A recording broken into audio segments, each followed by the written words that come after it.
bushed. Number 3, Halliburton Gate.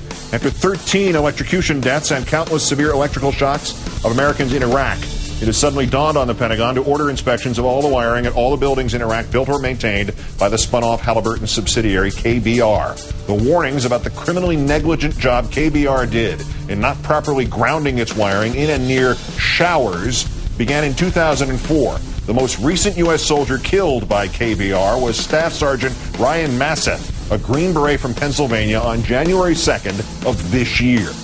Number 2, they're doing it again in Iran Gate. An ex-CIA agent, undercover, ordered by the agency not to reveal his real name, has sued the government, asking it to declassify a series of legal documents which show what he says was a deliberate suppression of his reports to the agency that Iran had suspended its work on a nuclear bomb.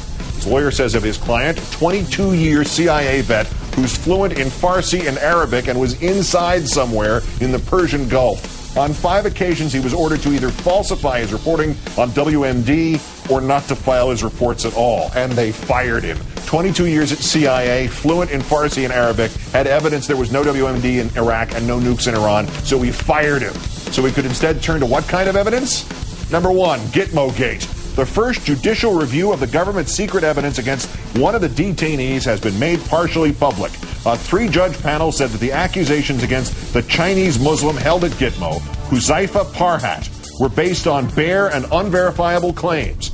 The judges said the government contended that its claims against Parhat should be accepted as the truth, even if they really weren't, because they were repeated in at least 3 secret documents. To one of the justices, this rang an awful bell. Lewis Carroll wrote in his poem, The Hunting of the Snark, I have said it thrice, what I tell you 3 times is true.